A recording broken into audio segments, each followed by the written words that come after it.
guys, welcome back to my channel Suno Kahani. So, we were reading Red Flags and Rishtas. So, today we are going to read chapter 15 Heavy Petting. So, he kissed me, finally, I said into the phone. Who? Adar? Oh my god. V's squealing forced me to hold the phone away from the ear. I half sat up on the hotel bed, taken aback. What? Of course not, I said defensively. Why in the world would he kiss me? I had not told V about our little encounter on the night of the Sangeet and how it had left me feeling strangely curious. But then again, there was so much she did not know about Adar and me that it seemed barely consequential in comparison. This thing with him, whatever it was not important. And so, I was not committing a crime by keeping my best friend out of the loop. Besides, it's not like she tells me everything, right? It's okay to keep something to yourself. I should be I should be in repeating version of this to myself over the past few days. I wondered if writing them down would make them more convincing. Come on, he's gorgeous, she said in a sing-song tone. Besides, there is definitely some tension between you two. Yes, actual tension, not that kind you are hoping for, I said as I rolled onto my side, burying my face in a pile of fluffy pillow, the type you only find in hotel rooms. I should spend the last 3 nights in the executive room, and yet it barely carried any proof of my residence. My singular piece of luggage was tucked away in one corner before every function. I retrieved my designated attire from it and then packed it away. My makeup bag and straightening iron lay neglected next to the bathroom sink. The wedding madness had hardly given me any time to follow through with my beauty routine. On the night of the cocktail function, I had I should had zero time to salvage my frizzy hair, so I would decide to spot a messy bun. On the day of wedding, I would been so overwhelmed with managing the event that I had completely forgot to do my makeup. I showed up with bags under my eyes and no kajal, calling it my nude look to anyone who dared to comment. Okay, whatever. So, who is the kisser? We asked. Madhav, obviously. Oh, her enthusiasm from before had fizzled out. Yes, could at least pretend to be excited for me. I said, slightly stung by her reaction. I am excited, she said, exhaling loudly. Tell me everything, she said, channeling her sing-song voice again. And so I did. I told her about how he would brought me flowers even though he had come for someone else. Sangeet, I loved that he had waited patiently for me the entire night, never complaining when I abandoned him in a pool of intoxicated strangers, whether to manage a crisis or please a client. He had been the perfect gentleman, so much so that he had politely turned down my offer of crashing in my hotel room later. What? Why did he do that? We sounded like she was offended on my behalf. He said he wanted to take it slow, I said, dragging myself out of bed. It was 9 a.m., the day after the wedding, and only one function remained between me and the promise of 12 hours of sleep.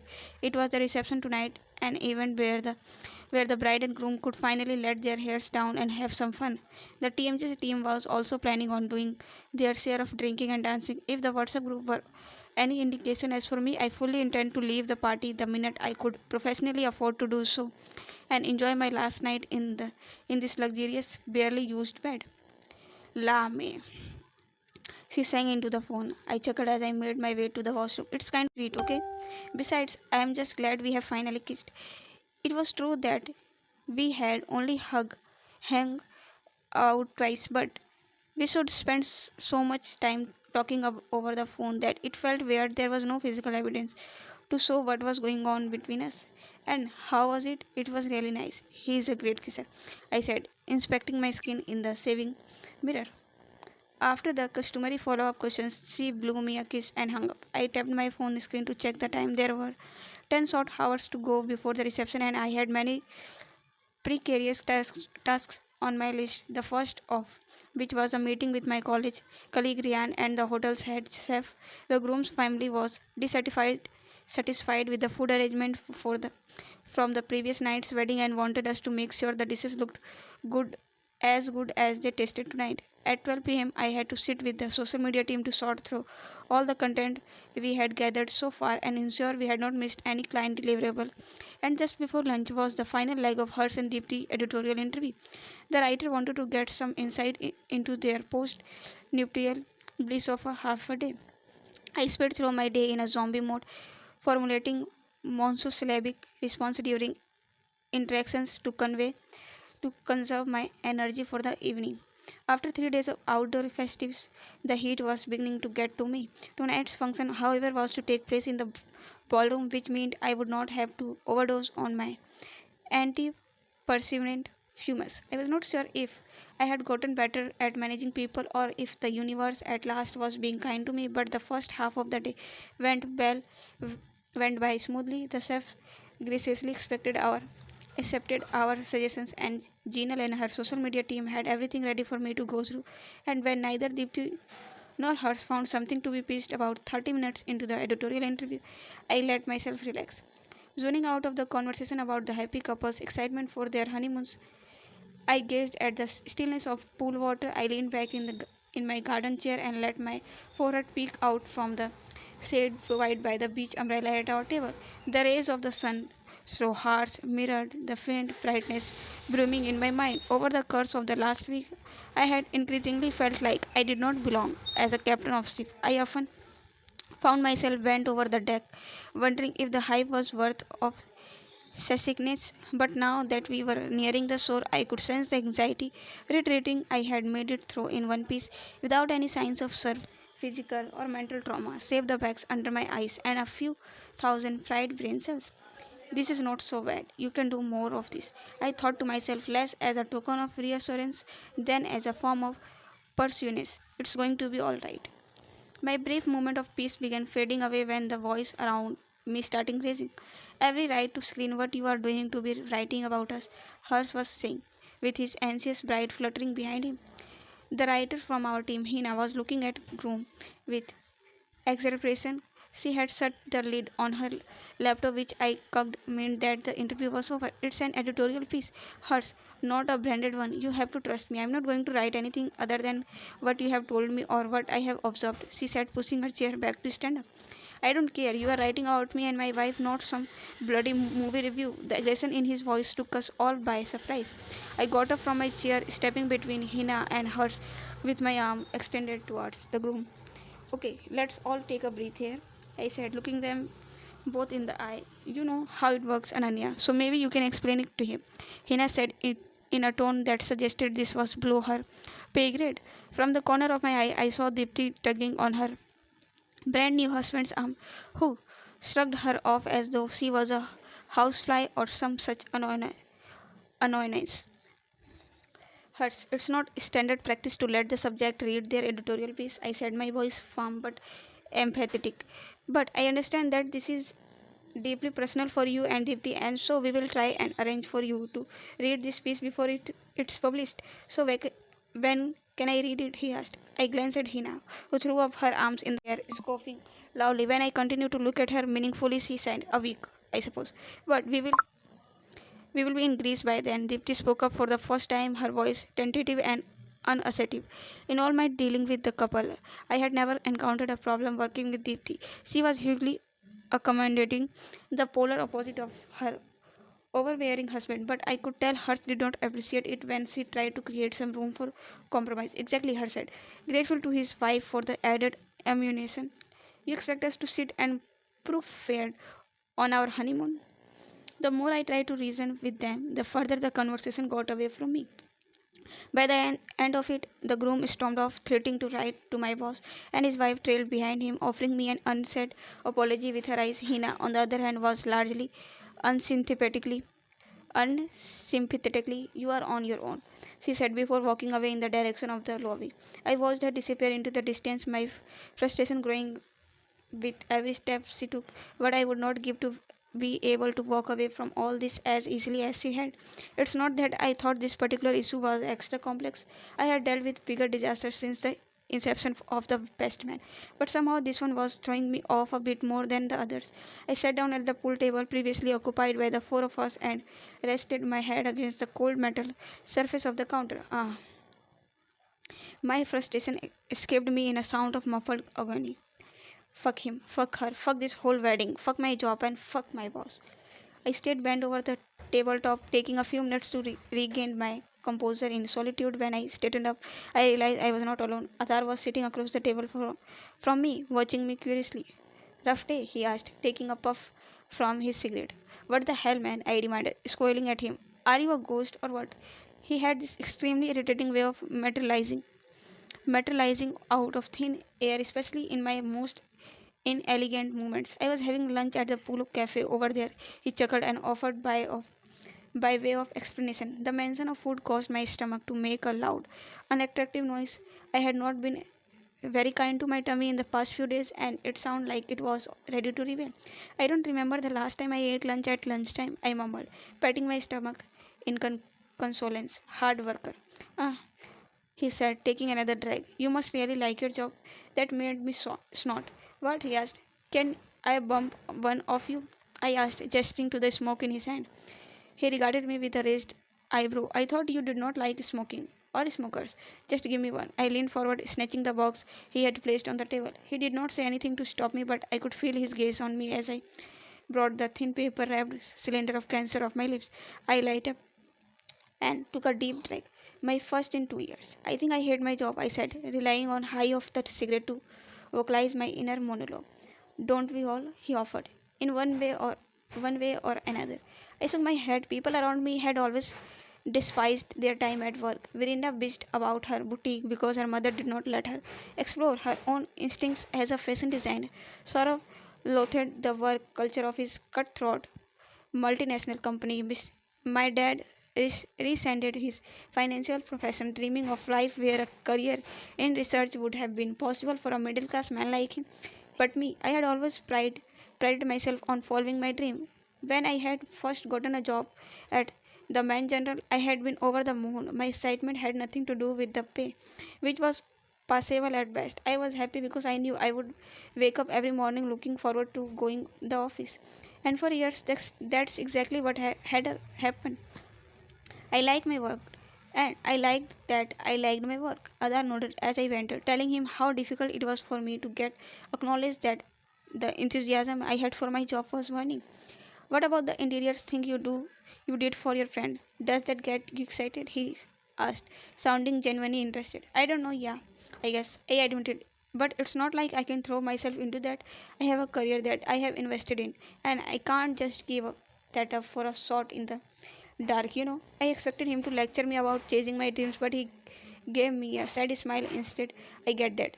Change is not easy to come to terms with. I returned his smile, wondering if he was thinking about her, the dead girlfriend. My mind conjured the image of a woman from his Instagram. I had no way of knowing if she was the same girl, but I like to believe that she was. Simple, sweet, and beautiful. She seemed like the kind of girl whose loss would throw a man off the idea of lover forever.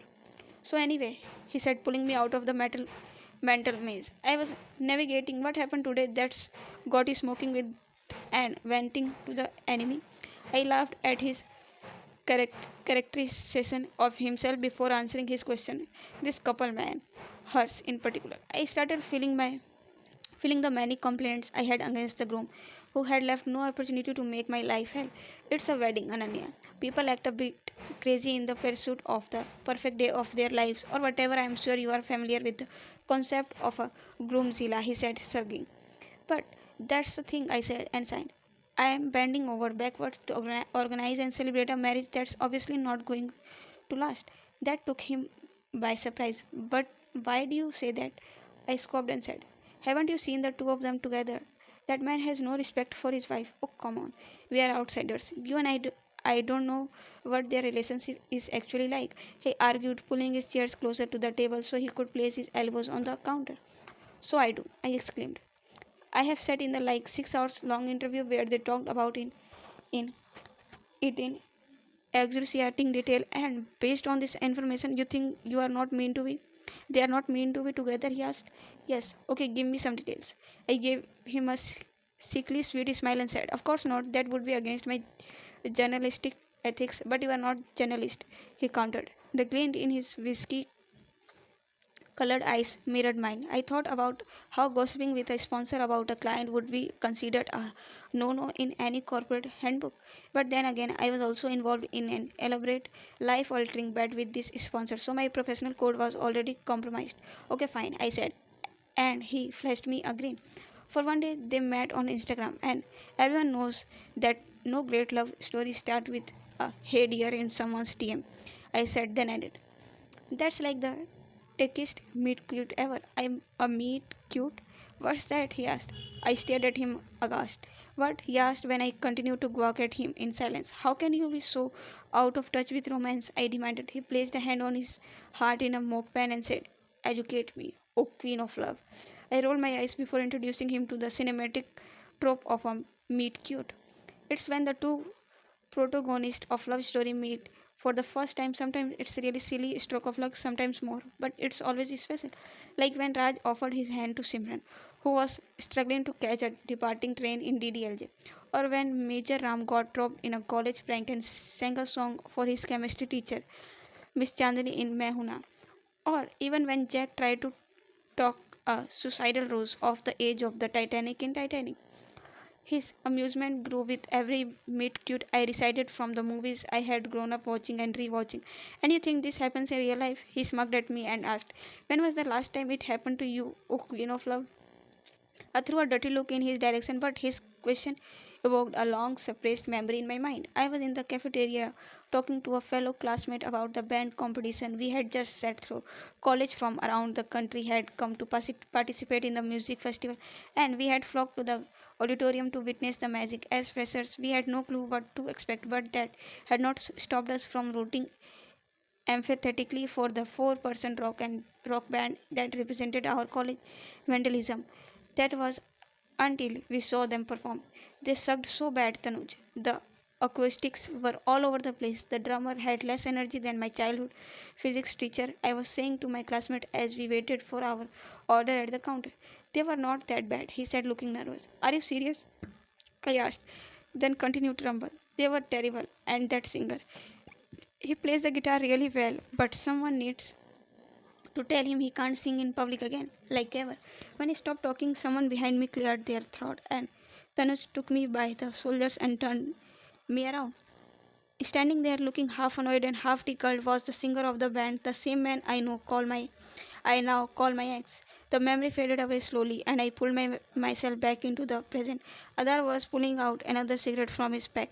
He did not extend the pack towards me, and I quashed my craving before it could consume me. Mock all you want.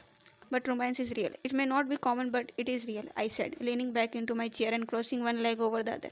Well, has been fun, he said, stuffing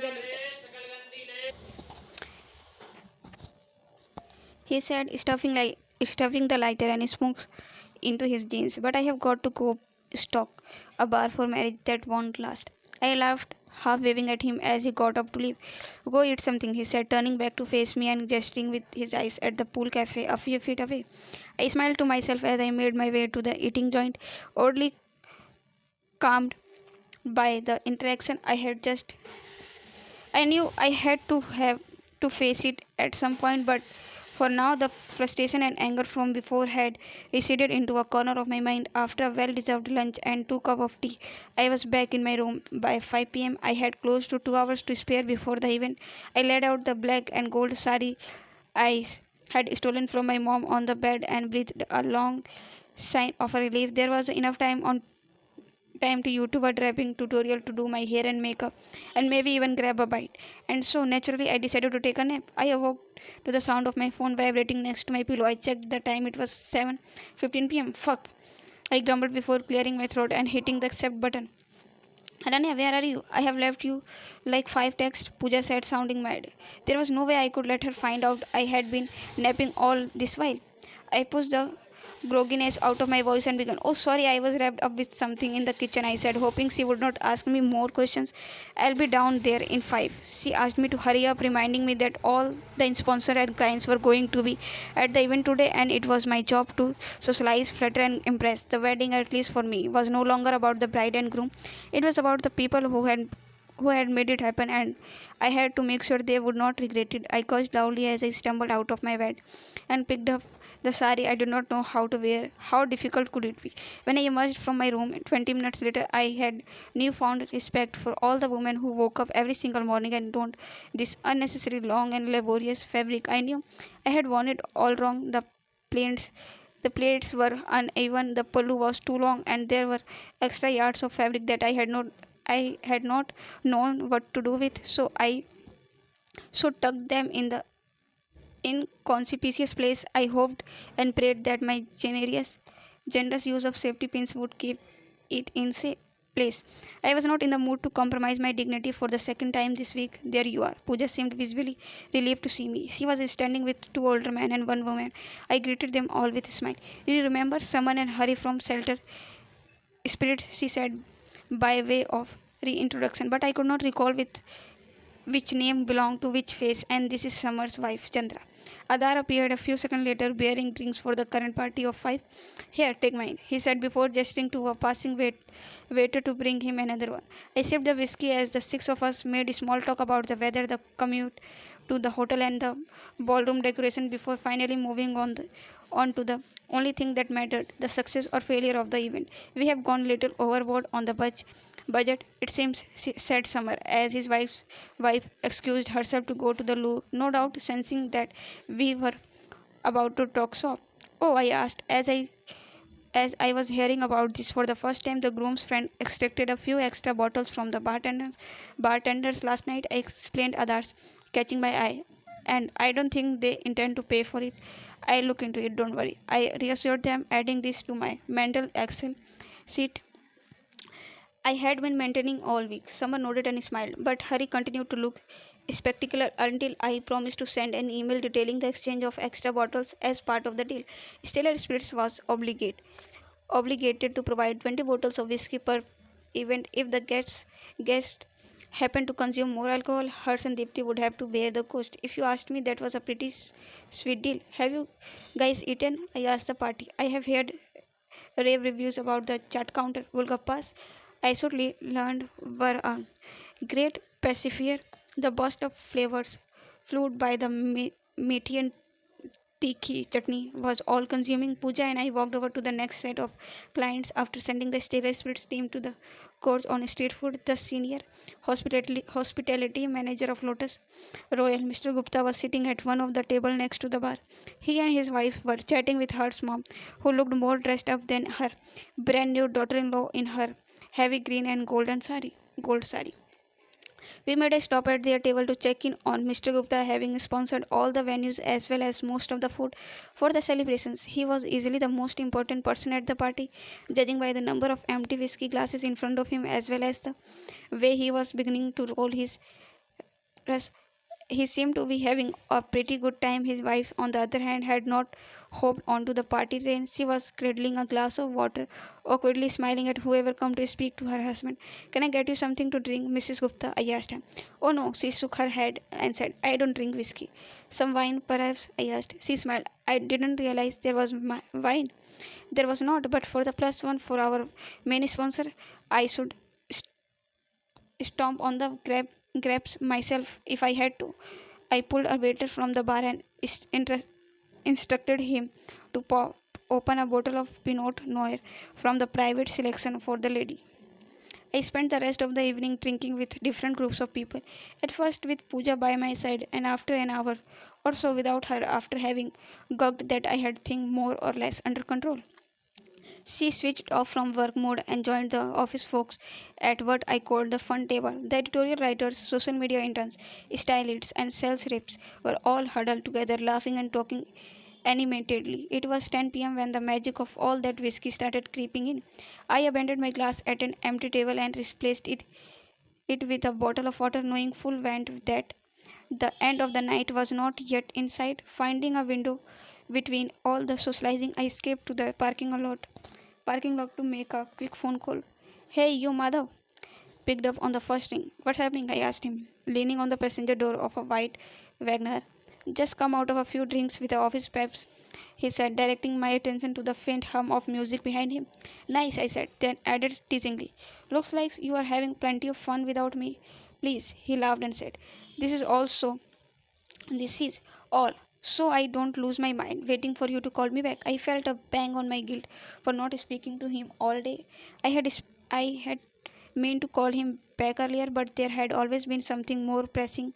I'll make it up to you, I said, mentally penciling him in for a date or two in the coming week, when things would have slowed down on the work front. Let's meet tomorrow, he proposed. It's Sunday and you will be done with your wedding stuff, right? Tomorrow is a bit difficult. Virinda Boutique has a small lunch party in the evening. I explained, wondering if he had ex- expect an invite after I told him, but he only said, damn. We spoke for a few more minutes before he admitted his friends were nagging him to hang up. I asked him to go have fun and promised to call him whenever I got free from the reception, however late it might be. They did not sound like a Tinder date. A voice from behind me made me jump. Adar was walking into the parking lot, no doubt to smoke the pack of cigarettes he was holding. Jesus, will you please stop being such a ghost? I said, placing a hand on my heart for effect. Don't change the topic, he said, narrowing his eyes. Who was that? God, I said. Didn't take you for the jealous type? Puff. He blew out of my puff of air and said, I am just making sure you are not breaking rule number one. Right, we were supposed to keep each other in the loop. I had completely forgotten about that. With everything that was going on, okay, fine, I said, giving in. I am seeing someone kind of. Other took a drag of his smoke, observing me closely. So you have got a boyfriend. I moved away from the car and slowly walked over to the where he stood on the other side of Wagner, enjoying the dreadful anticipation I knew he had to experiencing. Well, not exactly, I said, and paused for a moment before adding, not yet. He wiped imaginary sweat off his forehead. Phew. I rolled my eyes at him, nudging him to move over so I could lean against the car next to him. Okay, your turn. He continued to smoke his cigarette in silence for a few minutes. I am seeing someone too. He made air quotes with his fingers. I tried to ignore this instant change in the pace of my heartbeat. Don't be vacuum. I cheated. I have met the girl 2 times, he said, dropping the light and stumbling it out with his heel. She seems nice. And you will be married? Nice. I asked, crossing my arms in front of chest. Why not? What's wrong with nice? Nothing, I said, then shook my head. Or everything, I don't know. He chuckled, shaking my head. You are so weird. This conversation is making me want to drink, I said, pushing off from the car. He caught up my arm before I could step away. The warmth of his hand spread across my forearm, sending sparks down my spine. Here, he said, producing a hip flask from the inside pocket of his blazer. I accepted the flask from him, smiling down at it. Why are you carrying a flask when there is free booze at the party? So I don't have to keep making trips to the bar, he said. Plus, that is the free booze. I took a swig from the mouth of the steel container, contorting my face as the intensity of the drink hit my throat. He followed my lead, bringing the flask to his mouth. In the safety of the dark parking lot, I allowed myself to look at him. Watching him up close felt like he had a slow mo filter on him. I observed the way his lips parted to welcome the whiskey, how his Adam's apple bobbed when he swelled, and precise manner in which he wiped off the droplets on his chin. More, he asked, offering the flask on me. If I had been sober, I would have calculated the number of drinks I had already had, the hours I had slept the previous nights, the total amount of water I had consumed all the day, and decided that I should had my fill of alcohol for the day. But the whiskey had begun to overpower the rational part of my brain, and I felt compelled to feed the addictive high I was staring to experience. We passed the drink between us at regular intervals as we continued to stand there in the parking lot. Neither of us suggesting that we go back to the ballroom. My brother told me about your little breakdown in Khan Market, Adar said abruptly. I covered my face with one hand, feeling my cheeks turn hot. I wish he had not done that. I prepared myself for a mild roast, though I was not sure if he had joke about my particular inaptitude or the general incompetence of women drivers. Neither approach would have been highly enjoyable, but only one was acceptable. Give me your phone, he said, taking it from my hand before I had chance to oblige him. What are you doing? I tried to snatch it back from him. Give it back. He had the phone over his head, way out of my reach. He tapped my home screen, held it out in front of my face, and smiled proudly when it unlocked automatically. Seriously, I won't, jumping up and down like a child to retrieve my phone from his grasp. Stop spying on me. Or what? My woozy brain came up with three options as a solution to my current predicament. Stomp on his foot, bite down on his hand, or hit him with my iteration of Swan. Michael's sweet chin music. Before I could pick one, he handed my phone back to me. A new app was open on my home screen. What's this? I asked, confused. It's sparking simulation game, he said, as if it was obvious. It's great for practice. Thanks, I guess. I said, unsure as to how to respond. He shrugged. I am not a complete asshole, you know. I put the phone away, bewildered. I don't think you are an asshole, I said after a few seconds, then added anymore. He turned to face me and put one arm on the car as he leaned on it sideways. Oh, so my charm finally worked, huh? I met his eyes earnestly and said, your brother, he told me about your ex. There was a silence. He looked away, and I had to restrain my eyes to read his expression in the dark. The street light was casting a shadow over his face, and I could not tell if he was sad or annoyed. He should not have done that. He finally said, his voice merely a whisper. I stayed quiet, unable to think of anything that would not sound disrespectful. After a few minutes of stillness, he took a long swig from the hip flask. I need to tell you something, he said, still peering into the distance. Okay. I was grateful that he had broken the silence, but his words had struck an odd sensation of nervousness in me. Your sari has been sweeping the floor all the evening, he said sincerely. He caught my eye and we broke into laughter together. Like, seriously, what's with this thing? He folded up the interminable pallu of my mom's sari and held it in his hands. Don't ask, I said, a stream of giggles washing over me. We stood there, the fabric of my sari in his hand, snickering like two people who had smoked too much weed. In the future, when I had replayed this moment in my head, I would realize that his joke had nothing to do with our unending laughter. We had simply found a way to set the tension, and once the lingering strain had evaporated, we found ourselves staring at each other, breathless and unsure. I was suddenly conscious of how close he was standing to me, that if he merely tugged on my pallu, I had been in his arms. Even though I was wearing heels, I felt teeny next to him. There was something disconcerting about the fact that he could see the top of my head, while I had to crane my neck to get a proper look at his face. I opened my mouth to say something, anything that would snap us out of this trance-like state, but the words refused to come out. The faint chirping of crickets faded away as we gravitated towards each other, somehow inching closer without actually moving. When the tip of his finger touched my cheek, I froze. My breath, which was coming out in short gasps, dried up entirely when he placed his mouth squarely on mine.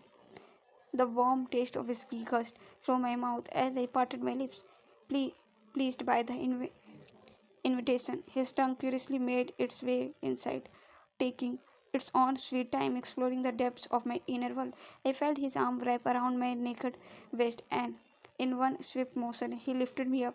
He continued to kiss me as he carried me to the front of the car, where he proceeded to place me on the bonnet. For a few seconds, my body was too stunned to respond, but soon I felt my hands making their way around his muscular back. I pressed my palms against his legs, finally allowing myself to think about the glimpse I had caught of them in the fashion closet.